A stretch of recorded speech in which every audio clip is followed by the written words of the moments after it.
আসসালামু আলাইকুম প্রিয় বন্ধুরা, আজ আমি আপনাদের শোনাবো এক ভয়ঙ্কর অথচ চমকপ্রদ ঘটনা, যেটা আল্লাহ তাআলা কোরআনে সূরা ফিলে উল্লেখ করেছেন। এটি হলো আসহাবুল ফিলের ঘটনা, যখন এক বিশাল সেনাবাহিনী হাতি নিয়ে কাবা শরীফ ধ্বংস করতে এসেছিল। ঘটনাটি ঘটেছিল রাসূল সাল্লাল্লাহু আলাইহি ওয়াসাল্লাম এর জন্মগ্রহণের বছরে। আরবরা একে বলে আমুল ফিল, অর্থাৎ হাতির বছর। ইয়েমেনের শাসক ছিল আব্রাহা আল আশরাম। সে সানা শহরে একটি বিশাল গির্জা বানায়, নাম দেয় কুল্লাইস। তার উদ্দেশ্য ছিল কাবা শরীফকে ছেড়ে আরবরা যেন এখানে হজ করতে আসে।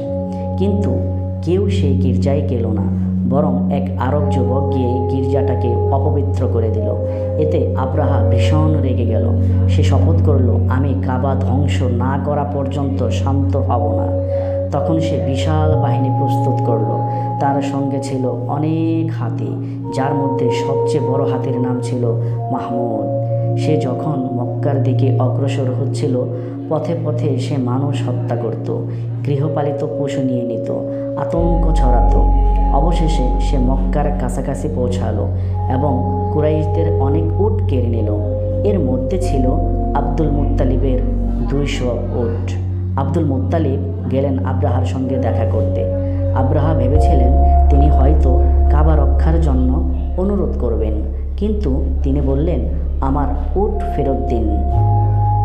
আব্রাহা অবাক হয়ে বলল, আমি কাবা ধ্বংস করতে এসেছি, আর তুমি তোমার উটের কথা বলছো? আব্দুল মুত্তালিব শান্তভাবে উত্তর দিলেন, আমি উটের মালিক, তাই উট চাচ্ছি। কাবার মালিক তো আল্লাহ, তিনি চাইলে তার ঘর রক্ষা করবেন। এই উত্তর শুনে আব্রাহা হতবাক হয়ে গেল। পরে আব্দুল মুত্তালিব কাবা শরীফে এসে দরজার কবজা ধরে কেঁদে কেঁদে দোয়া করলেন, হে আল্লাহ, তোমার ঘর তুমি নিজেই রক্ষা করো, আমরা তো অসহায়। এরপর কুরাইশরা শহর ছেড়ে পাহাড়ে চলে গেল। সকালে আব্রাহা তার বাহিনী নিয়ে কাবার দিকে অগ্রসর হলো, কিন্তু আশ্চর্য, হাতি মাহমুদ একেবারেই এগোতে চাইছিল না।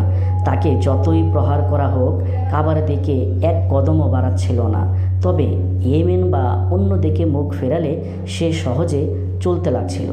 ঠিক তখনই আকাশে দেখা গেল কালো মেঘের মতো ঝাঁকে ঝাঁকে পাখি। তাদের নাম ছিল আবাবিল। প্রতিটি পাখির ঠোঁটে ও 2 পায়ে ছিল ছোট ছোট পাথর।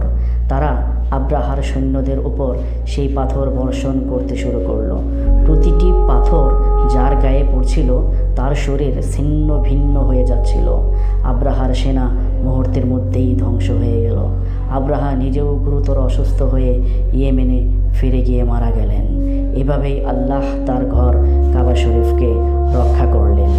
এই ঘটনা থেকে আমরা কি বুঝতে পারি? যত বড় শক্তি হোক না কেন, আল্লাহর শক্তির কাছে কিছুই না।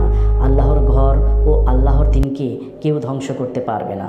প্রকৃত ভরসা রাখতে হবে আল্লাহর উপর।